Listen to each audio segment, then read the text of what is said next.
So inshallah bi'idhnillah, today we'll be looking at fadilatul ilm, the virtue and the merit of knowledge. And prior to going into fadilatul ilm, the virtue of knowledge, the merit of knowledge, just a quick summarized recap on the life of Imam al-Ghazali rahimahullah. As we mentioned, he was born in the year 450 Hijri. So after the migration of the Prophet ﷺ, he passed away in the year 505. And so that's nearly 1,000 years ago. And the fact that his books are still being studied, are still relevant, nearly 1,000 years after his death, is something to reflect upon and contemplate over, especially in the age of social media, the age of selling oneself and promoting oneself, and so on and so forth. These individuals, the likes of Imam al-Ghazali, the likes of those that came before him and those that came after him, whose books became the framework for which we study Islam today, they would run away from fame, they would run away from the dunya, they would run away from everything that today we're told we should run towards. And so it's something to reflect over. And if we were to look historically at some of the revivalist movements in Islam that took place throughout the centuries, we would find that they were individuals that were not searching for fame. They were individuals who started off very small. They were individuals who did not have social media. Telephones weren't invented until the last century. Radio was not invented until the last century. Today, a person can send an idea, an ideology, an idea, a concept can travel faster than a human body. Previously, that was not the case. But yet, the ideas of these individuals spread so drastically in such a short space of time and continued for centuries due to the sincerity they had in their hearts, due to the barakah that Allah subhanahu wa ta'ala placed in their work. And it shows that sometimes the factors that we consider to be relevant and important are in fact irrelevant and unimportant. Imam Malik famously said, "Ma kana lillahi sayabqa." That which is done for the sake of Allah subhanahu wa ta'ala will remain. And that which is done for other than Allah subhanahu wa ta'ala's sake will eventually be forgotten, as the person who came up with the concepts, the ideas, the work, etc. will likewise be forgotten. How many famous people have passed away in the last few decades? When they passed away, there was a reaction. People were sad, people were shocked. But now, people can't even remember their names anymore. For example, Steve Jobs, when he passed away, the world was in shock. The world was upset. The world was bereaving. But now, no one really mentions his name. Apple have moved on. Apple users have moved on. People in business and the finance sector have moved on. No one cares. Now it's about him and Allah subhanahu wa ta'ala. And we have to reflect upon that, because that's the reality of this life. The reality of this life is that it is us and Allah subhanahu wa ta'ala. Imam al-Ghazali rahimahullah, he says in Bidayatul Hidayah that the only true friend a person has, the only true companion, I should say, that a person has is Allah subhanahu wa ta'ala. Allah subhanahu wa ta'ala was with us prior to birth, was with us at birth, is with us throughout our lives, and will be with us at death and after death.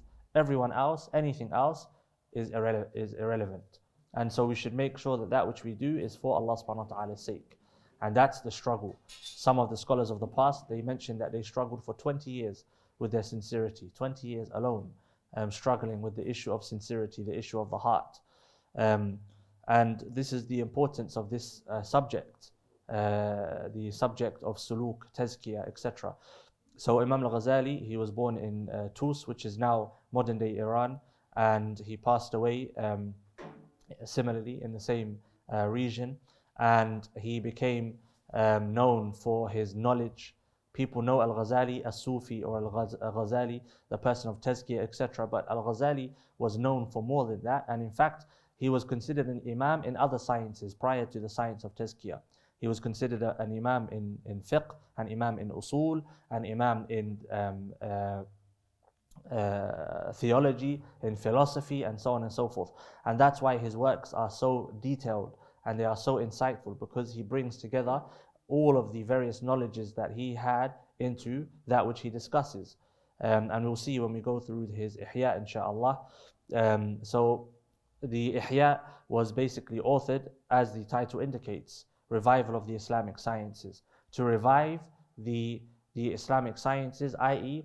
the purposes, the reasons, the centers of these sciences, as they became sought for other than their purpose.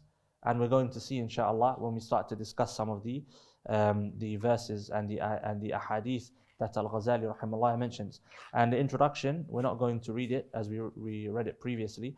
And he basically just gives the reason for authoring the book, and he mentions the methodology. So as we said, the book is split into 4, and each chapter, each section is 10 parts, and each section is very important. The first section, ibadat, the second section, mu'amalat, so ibadat being our interactions with Allah subhanahu wa ta'ala, mu'amalat being our interactions with the creation, and the third section, the destructive forces that a person needs to be aware of in relation to his heart, and the fourth and final section, that which will save a person from the destructions of the heart. And as I said, each section is 10 parts, so it makes altogether 40 subsections to this book. And this is Al-Muhadhab by Sheikh Salih al-Shami, the original by Imam al-Ghazali. The latest edition, printed by Darul Minhaj, is 10 volumes, 10 thick volumes, and there is another version recently printed by Darul Fayha, and that version is 7 volumes, 7 thin volumes. So you can imagine, if you were to go through the original, it would take years of reading, and also that requires a real scholar to go through the original, and this is more suitable for our purpose and our level, as he has made it simplified in the sense that the Muhadhib, Sheikh Salih al-Shami, he's taken away some ahadith which are extremely weak, and some which some of the scholars have indicated are fabricated, and he has also removed certain concepts and certain ideas that were deemed by him irrelevant to the purpose behind the book. And I would argue that those very weak ahadith are still very, very valuable. Likewise, the fabricated ahadith, they are valuable. Why? Because you gain an insight when reading them into the fact that they exist, and you gain an insight into the fact that they are deemed fabricated by certain scholars, and you also gain insight into something which many today do not really have exposure to, which is the way that scholars would interact with each other. So as an example, Al-Hafidh al-Iraqi, rahimahullah ta'ala, who did the takhrij of the ahadith of Ihya, so he basically mentioned the authenticity, and he compiled where you can find these ahadith mentioned by Imam al-Ghazali, etc., into like a footnote on the original Ihya. He would simply say, whenever he found a hadith which was not which was deemed fabricated by others, he would say lam ajid lahu sanadan, or lam ajidhu, and sometimes he would give another variation of the same meaning of the hadith. He would simply say, I could not find it. He would say, I couldn't find a sanad for this. Whereas today, you'll find someone will boldly call out another person, will look for the person's mistakes, will be harsh in the treatment of others. Whereas the ulama, that's not their way. The ulama of the past, they were not harsh with each other. And there's an example of this with 2 contemporary scholars of Islam, both from different movements. Sheikh Muhammad al-Ghazali, al-Saghir, as they refer to him as, the Muhammad Ghazali, the contemporary one, Egyptian Muhammad al-Ghazali, who was named after this Muhammad al-Ghazali, Abu Hamid al-Ghazali, and Sheikh Albani. Sheikh Albani, rahimahullah, he did a takhrij for the Fiqh al-Sirah, a book which discusses the life of the Prophet ﷺ by Muhammad al-Ghazali. And Sheikh Albani, rahimahullah, was considered to be from the Salafi school of thought. Sheikh Muhammad al-Ghazali was considered to be from the Aqlani school of thought. But Sheikh Albani, even though he would differ with Sheikh Muhammad al-Ghazali, rahimahumullah ta'ala jami'an, he would be very, very respectful in the way that he discussed some of the things in Muhammad al-Ghazali's book. And what is more interesting is that Muhammad al-Ghazali, he reviewed the version that Sheikh Albani produced, and he reproduced it himself. And rather than say, I don't agree with this and so on and so forth, he said it's a privilege for this scholar to do this for my work, and he left that which Sheikh Albani added in the reprinted version, and he respectfully disagreed with him. So look at the way, these are two scholars from two differing schools of thought, contemporary schools of thought. Whereas you'll find followers of those two groups, followers of the Salafi movement, followers of the Aqlani movement, they would bicker with each other very harshly. They would argue with each other very harshly. So it shows you scholarship, it is about character more than anything else. If a scholar is not refined by the knowledge that he seeks and he studies, then what type of scholarship is that? It's like a doctor who is extremely unhealthy, even though he is very, very knowledgeable about that which is good for your health, that which is bad for your health, etc. And then he is telling other people to be healthy. No one would take this person seriously. Why? Because he himself is unhealthy. He himself is not taking care of his health. If a person who is unfit is encouraging others to become fit, no one will take that person seriously. Why? Because they themselves are not implementing that which they are calling to. Likewise with knowledge. If a person's character is not refined by the knowledge that they seek, there's two issues, one of two issues. Number one, the intention of the person. Perhaps the person is seeking the knowledge for the wrong reasons, so they are seeking beneficial knowledge, but they are seeking it more to collect and show off with. Therefore, they're not interested about the implementation. Their sole interest is how much they can acquire, how much they can collect, how much they can prove to others. Or the second issue, they are studying knowledge which is actually not beneficial for them. Is it possible to study Islamic knowledge which is not beneficial? Yes, it is. And we'll come to that discussion in the Ihya. As an example, a person who doesn't have the foundations is studying something which is related to the roof. Someone who doesn't know the basics is studying something which is extremely intricate, extremely complex. That can be very, very harmful for a person. If a person is sick, they simply need to find a cure. They do not need to find the discussions on the types of cure, the philosophies behind those cures, and so on and so forth. So let's start, inshallah. We'll just jump into it so that we don't delay any further. So he says, Al-Kitab al-Awwal al-Ilm. So the first chapter, the first category, knowledge. Al-Bab al-Awwal fi fadl al-ilmi wal-ta'lim wal-ta'allum. So the first chapter is the virtue, the merit of knowledge, of studying and of teaching. And we are a nation of education and learning. A person should aspire to be taught or to teach, one of the two.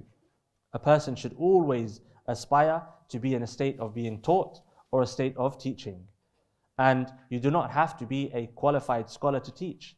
A person can find someone in their local community who does not know the alphabet, for example. I'm talking about in Arabic. Can teach him how to recite the Quran. A person may have acquired understanding of an intermediary understanding of the Arabic language. Therefore, he finds someone who is at a beginner's level and he teaches that person. And teaching is the sadaqah of knowledge. Teaching is sadaqah of knowledge.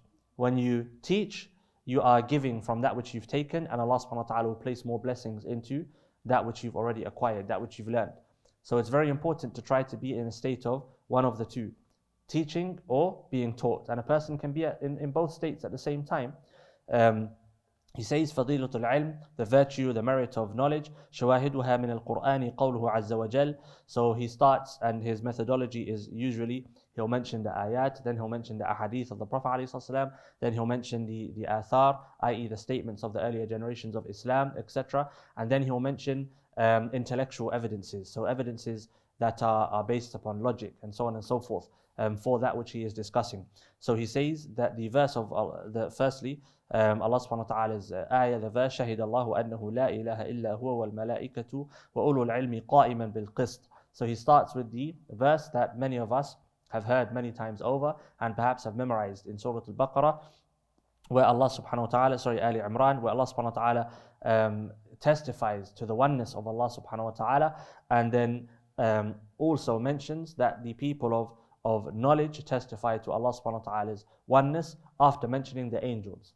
And so he says here, فَانظُرْ كَيْفَ بَدَأَ سُبْحَانَهُ وَتَعَالَى بِنَفْسِهِ وَثَنَّ بِالْمَلَائِكَةِ وَثَلَّثَ بِأَهْلِ الْعِلْمِ. Look at how Allah subhanahu wa ta'ala first started with himself, Allah subhanahu wa ta'ala mentioned himself, and then Allah subhanahu wa ta'ala followed up by mentioning the angels, and then Allah subhanahu wa ta'ala attached to this group the people of knowledge. So Allah subhanahu wa ta'ala is raising the people of knowledge up to the level of the angels. And then he says, وَنَاهِيكَ بِهَذَا شَرَفًا وَفَضْلًا. And this is enough for you to know the virtue and the merit and how honorable knowledge is. And when you think about it, a person in society that is known as being knowledgeable is one of the most sought out individuals, the most well treated, the most honored, the most respected.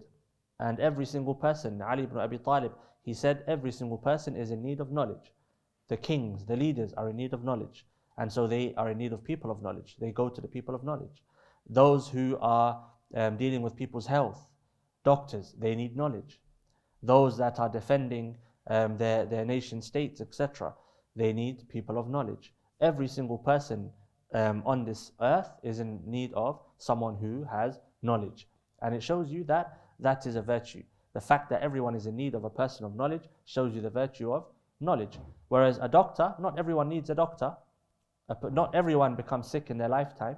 Some people have very good health and they only start to become sick close to their time of death. Or they may go to a doctor a few times in their lifetime. Not everyone is in need of money, of wealth. Not everyone is in need of a king or a leader, and so on and so forth. But knowledge, every person is in need of knowledge. Then he says, وَقَالَ تَعَالَى يَرْفَعِ اللَّهُ الَّذِينَ آمَنُوا مِنْكُمْ وَالَّذِينَ أُوتُوا الْعِلْمَ دَرَجَاتٍ.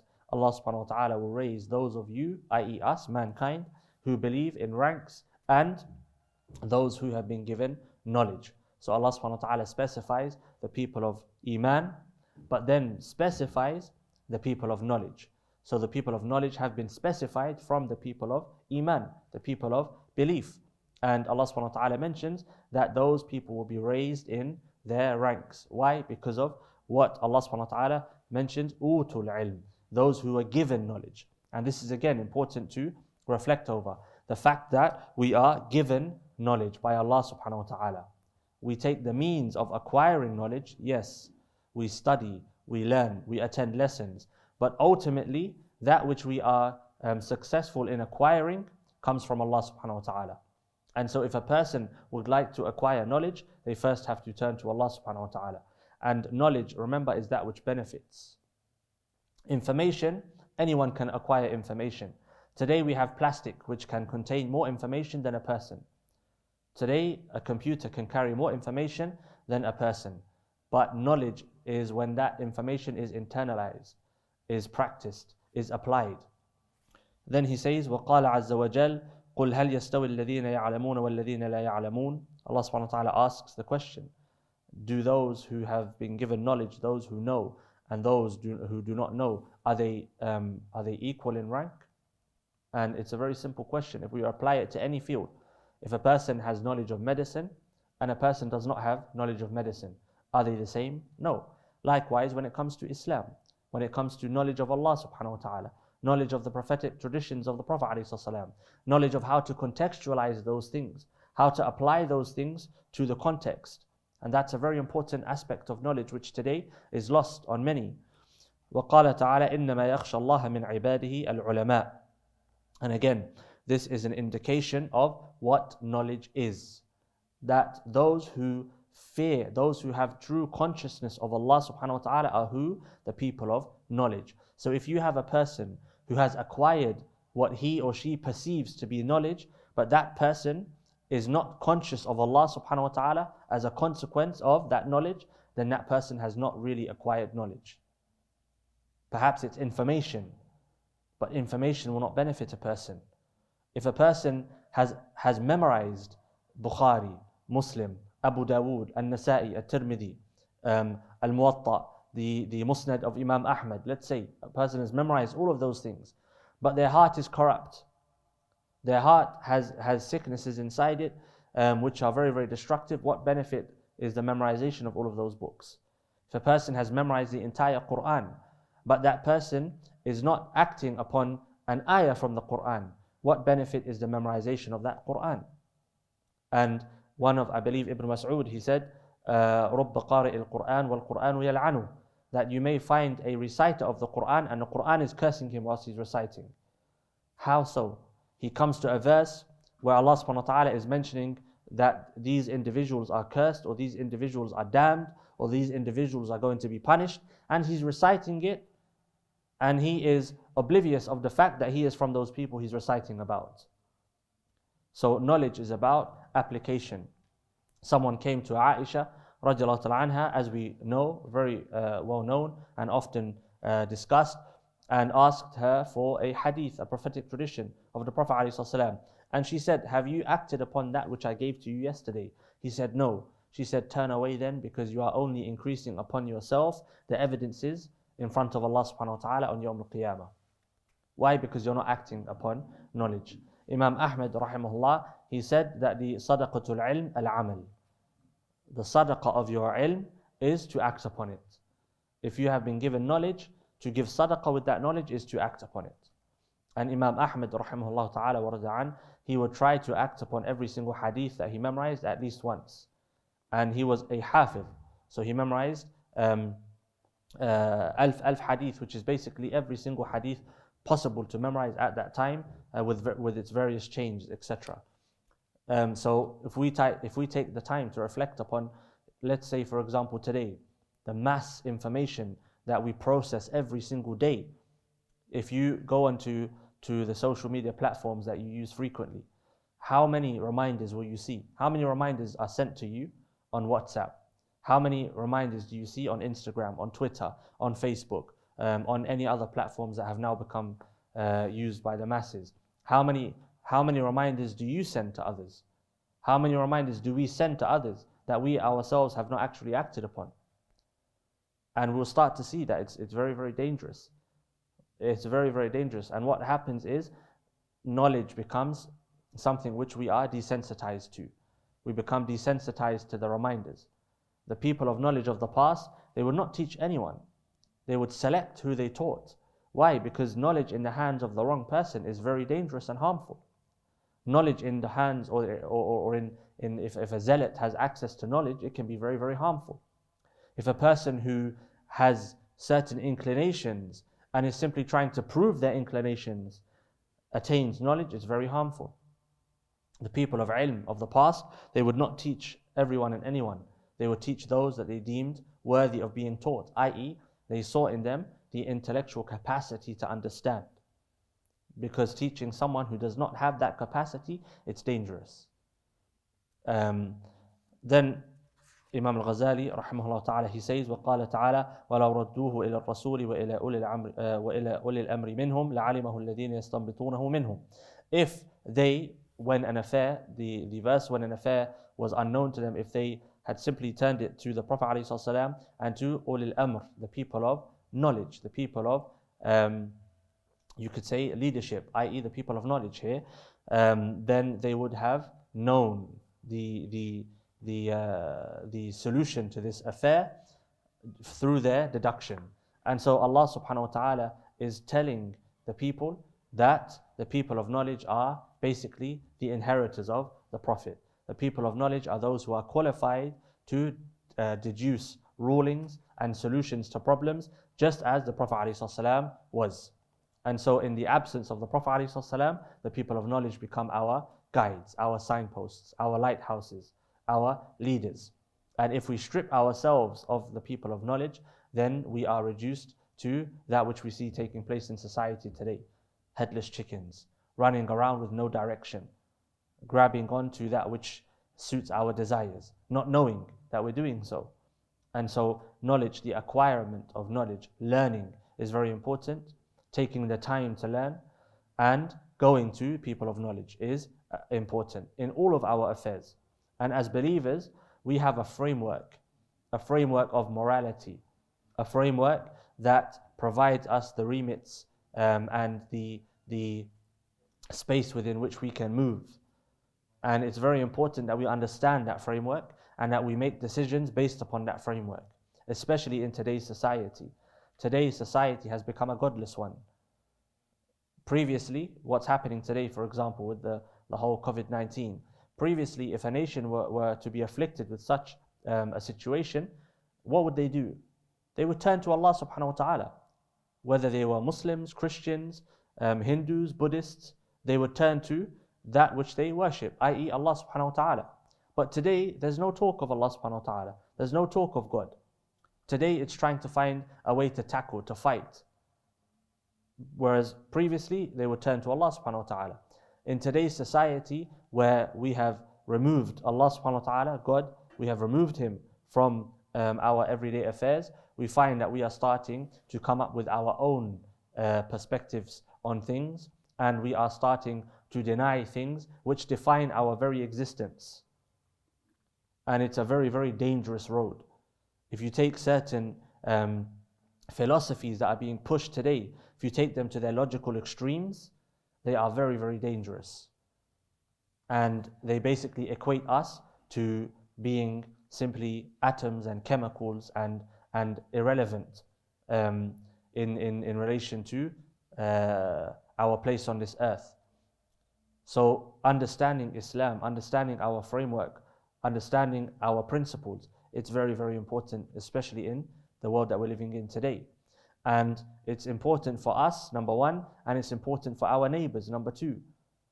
Those who are not yet Muslim in our communities. Why? To show them the light of Islam. To show them how simple the solution to our everyday problems really is. And they say that the most beautiful complexity is the complexity of simplicity. When you look at the world and you look at how that which Allah subhanahu wa ta'ala has created is so simple yet so complex. Things that are so simple we can't come up with ourselves. He says, رد حكمه في الوقائع إلى استنباطهم وألحق رتبتهم برتبة الأنبياء في كشف حكم الله تعالى. So Imam al-Ghazali rahimahullah, he comments on the verse as we just mentioned. He says that Allah subhanahu wa ta'ala returned them in their affairs, in their contemporary affairs, to the deductions of the scholars, the ulama, the people of knowledge, and He joined them, He placed them upon the station that the prophets were placed upon by Allah subhanahu wa ta'ala in relation to revealing the rulings of Allah subhanahu wa ta'ala. So we can see that the ulama, they have a high maqam, and we have to respect the people of knowledge. Then he goes on now to the ahadith, the akhbar. He says, وَأَمَّا الْأَخْبَارِ فَقَالَ رَسُولُ اللَّهِ عَلَيْهِ الصَّلَاةِ مَنْ يُرِدِ اللَّهُ بِهِ خَيْرًا يُفَقِّهُ فِي الدِّينِ. Whoever Allah subhanahu wa ta'ala wants good for, He will give him comprehension of Islam, comprehension of the deen. Some of the scholars, they say that likewise, if Allah subhanahu wa ta'ala does not want good for a person, He will prevent him from understanding his deen. And perhaps that's a generalization. Perhaps, you can look at it and contextualize and so on and so forth, because there are individuals that don't have access. But when we look at our own situation today, especially with the emergence of online learning, and online learning can never take the place of on-site or in-person learning. It can never take its place. And a person who learns online and only online, that person will have many holes in their understanding. But that's beside the point. But today, a person has access to that which he can learn from in his own home, in her own home. In UK, we are so blessed to have ulama here in the UK. Literally, we have ulama in hadith, in fiqh, in usul, in Quran. We have ulama that have mastered the 10 modes of recitation of the Quran. We have ulama that have mastered the sciences of hadith. We have ulama that have mastered the sciences of fiqh in the UK. And look at what the Prophet ﷺ said, that this affair, i.e. Islam, will reach the corners of the earth. In a land which is predominantly populated by the non-Muslims, you have ulama of Islam. And so what excuse do we have for not learning our deen? Learning is not something which is praiseworthy. We shouldn't feel that we need to be praised for learning. No, learning is compulsory. Knowing how to pray is compulsory. Knowing how to purify ourselves is compulsory. Knowing how to trade is compulsory. Knowing how we should perform things before we perform them is compulsory. And so we have shortcomings in fulfilling that which is compulsory upon us today. Likewise in society, when we look at our situation, and we'll get into it more when al-Ghazali discusses it, what type of knowledge is compulsory, etc. So knowledge, we shouldn't look at knowledge as it's something I deserve to be praised for. for learning and for studying. No. The person who's studying the basics, they're doing that which they should do. Just as a person who's praying the 5 daily prayers, perhaps a child should be praised, perhaps someone who has only just started practicing should be praised and encouraged, no doubt. But at the same time, they're doing the basics. They're not doing something special. So we should look at knowledge as something which has to be a part of our everyday affair. We should dedicate time to learning. If a person were to dedicate 10 minutes of reading time daily in a week, that's what? An hour and 10 minutes. If a person were to read 1 hour a week, they would start to acquire an understanding of that which they're reading. Today, if a person were to download, you can download explanations of books. You can download books that you can listen to. You have access to knowledge in so many ways, so many mediums today available to us. Really, do we have an excuse? I don't think we do. And we shouldn't afford ourselves an excuse. We should be critical of ourselves and easy with others. He says, وقال عليه الصلاة والسلام العلماء ورثة الأنبياء ومعلوم أنه لا رتبة فوق النبوة ولا شرف فوق شرف الوراثة لتلك الرتبة. So he mentions the hadith, the Prophet ﷺ, he said, the ulama are the inheritors of the prophets. And he says, it is very well known that there is no station higher than the station of prophecy. There is no station higher than the station of prophets in the sight of Allah subhanahu wa ta'ala, and likewise in the sight of the creation, the believers and the non-believers. If they were to see a prophet, then they would be affected by that person. وَلَا شَرَفَ فَوْقَ شَرَفِ الْوَرَاثَةِ لِتِلْكَ الرُّتْبَةِ. And there is no virtue, no merit, which can be held above inheriting from those individuals, that station. So he's saying, you know the virtue of something by knowing where that thing is taking its virtue from. A person today would be considered very well off if they were to inherit from a wealthy person. People would say this person's a lucky person. This person is blessed. The person who inherits from the Prophet, this is really the blessed person. But there's a condition though, action upon that information, i.e. knowledge. A person who simply acquires, as we mentioned, that person is blameworthy. The Prophet ﷺ mentioned the first person to be thrown into the hellfire would be who? The qari or the alim, the mujahid and the jawad. Those who we would praise the most from our community. The knowledge of a person, the alim or the qari, the reciter of the Quran, the mujahid, the one who sacrifices that which is most precious to him, i.e. his life, for Allah subhanahu wa ta'ala's sake, and the jawad, that which he sacrifices, that which everyone else is running after, i.e. wealth. Those three, the first to be thrown into the hellfire. Why? A lack of sincerity, doing it for the wrong reasons. And today it's so easy to do it for the wrong reasons. A person can convince themselves they're doing it for Allah subhanahu wa ta'ala's sake, but really they're using Islam as a vehicle for the self. Rather than using the self as a vehicle for Islam, Islam becomes their vehicle. They use Islam to acquire fame and to acquire wealth and to acquire status. But they convince themselves that, or their self, that they are doing it for the sake of Islam, for the sake of Allah subhanahu wa ta'ala. So checking the intention is important all the time for every single person, regardless whether they are teaching or being taught. And al-Ghazali, he actually mentions that the teacher is blameworthy for the wrong intentions of the taught. And he's helping him in achieving that which is criminal. And so therefore he is to be deemed a criminal just like the person being taught. And perhaps that's over-exaggerating slightly, because you can't tell the intentions of others. But it's emphasis on the fact that the intention is extremely important in everything that we do.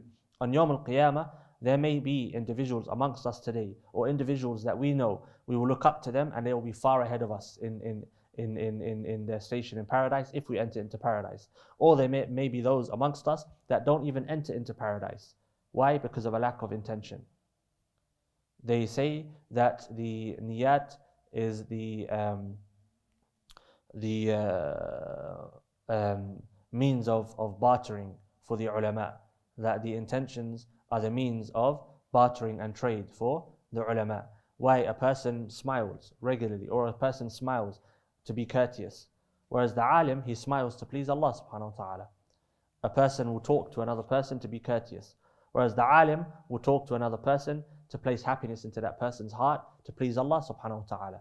And so the true learned person will make every single action throughout their day something that is pleasing to Allah subhanahu wa ta'ala. Whereas the unlearned person who hasn't thought about these things, doesn't understand these things, will miss out on that opportunity. And then he says, وقال عليه الصلاة والسلام الناس معادن كمعادن الذهب والفضة فخيارهم في الجاهلية خيارهم في الإسلام إذا فقهوا. That people are like precious metals, and precious minerals, such as gold and silver. The best of them in Jahiliyyah are the best of them in Islam, with a condition, إذا فقهوا, if they acquire comprehension. And what does fiqh mean?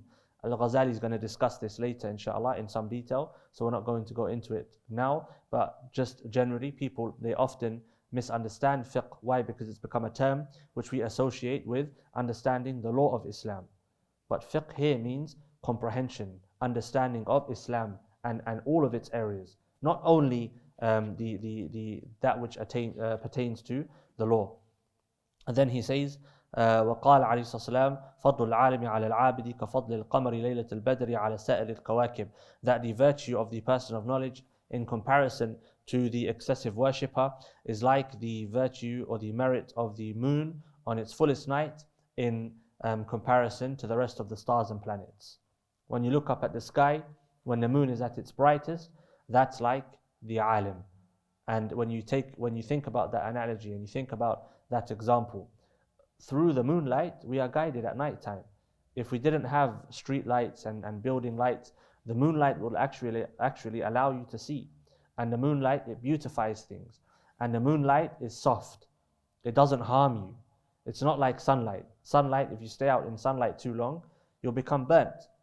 And you can actually develop sicknesses such as skin cancer and so on and so forth. Whereas with moonlight, that doesn't happen. It's beautiful, it's beneficial.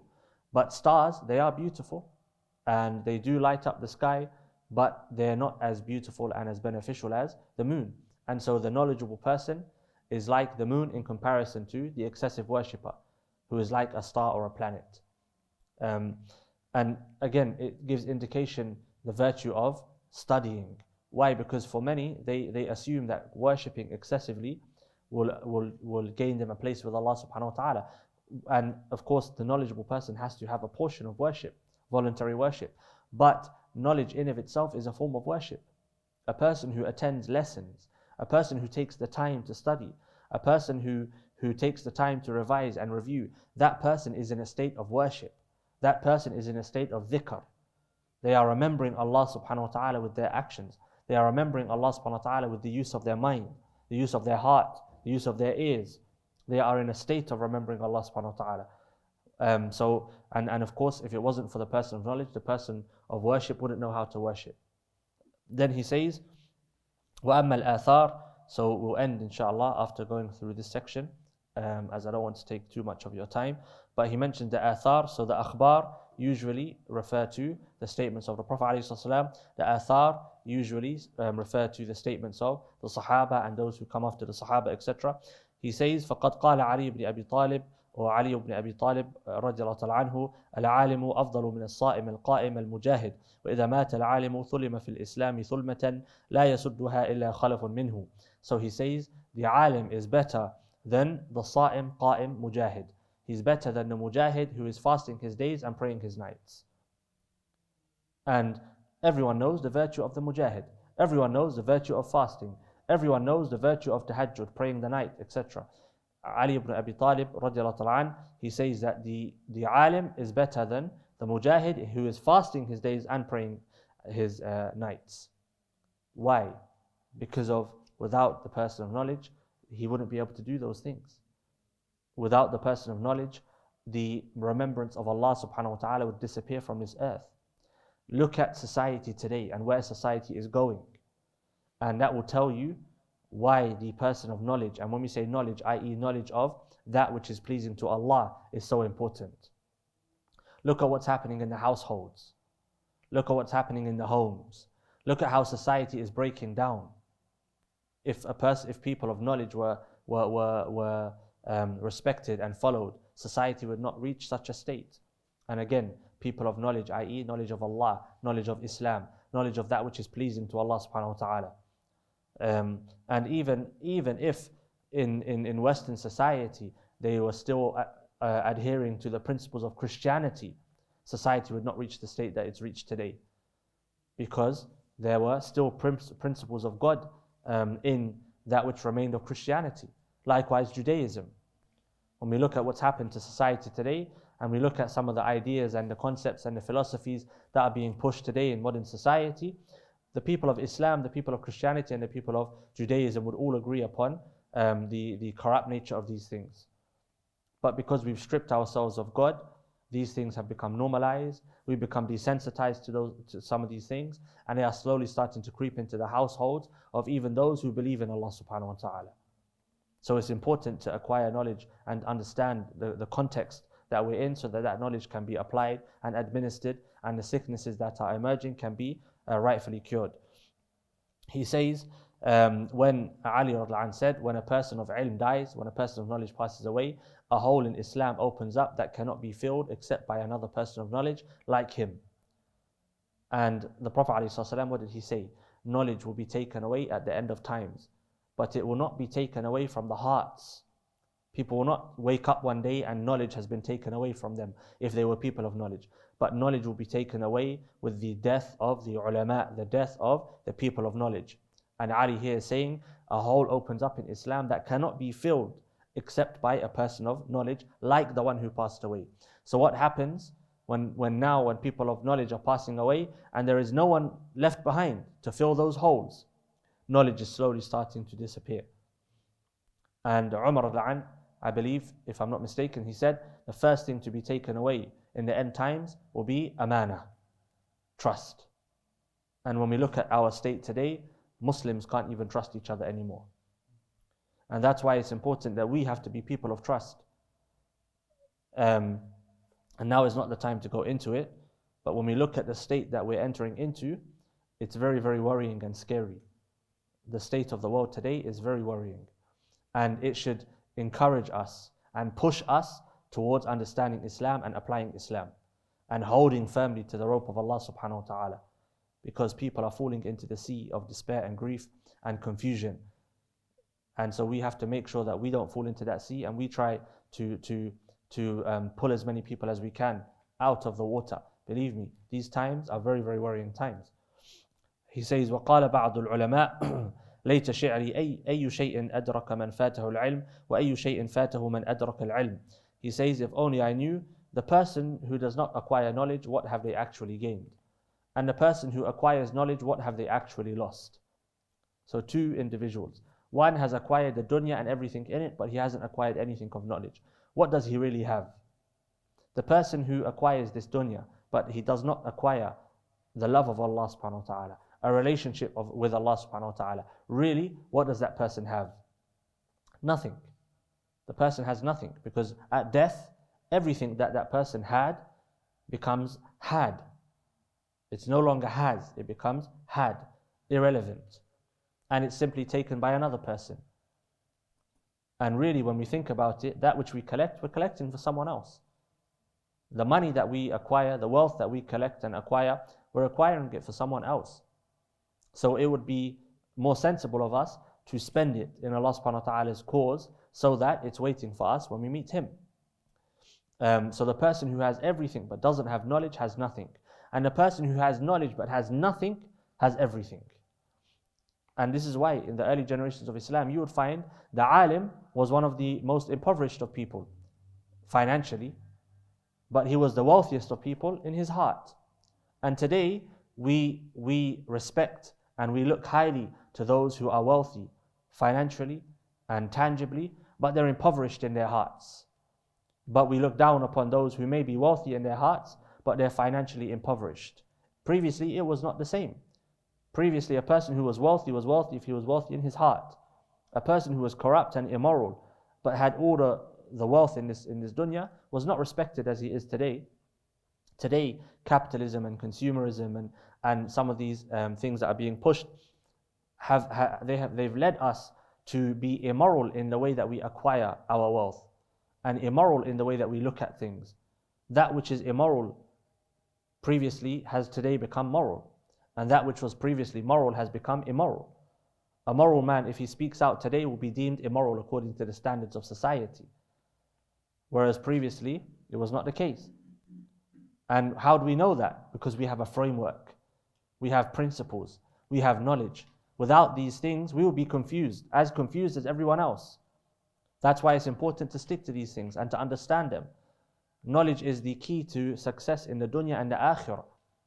And as a people of knowledge, it's important that we learn and we teach, especially in our households, that we apply and we practice.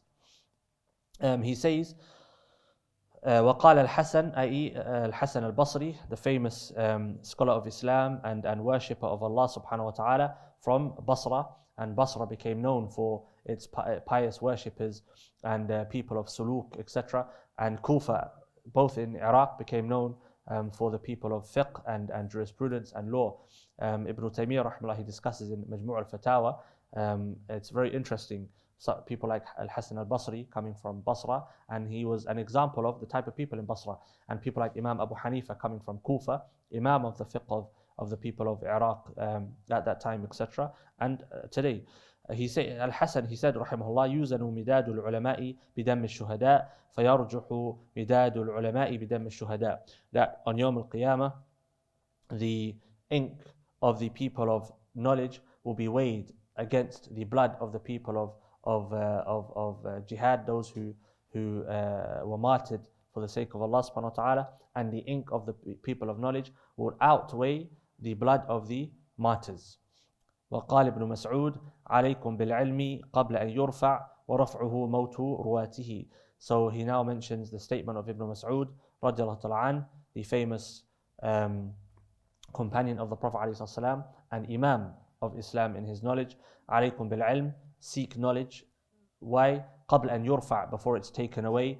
ورفعه موت رواته, and it's how will knowledge be taken away? It will be taken away with the death of its inheritors and its narrators, as we just mentioned. Then he says, وَالَّذِي نَفْسِي بِيَدِي لِيَوَدَّنَّ رِجَالٌ قُتِلُوا فِي سَبِيلِ اللَّهِ الشُّهَدَاء أَن يَبْعَثَهُمُ اللَّهُ عُلَمَاء لِمَا يَرَوْنَ مِنْ كَرَامَتِهِمْ. He says, by the one whose hand my soul is in, those who were killed in the path of Allah subhanahu wa ta'ala, those who died as martyrs, will see the people of knowledge on Yawm al-Qiyamah, and they would wish that they were from the people of knowledge.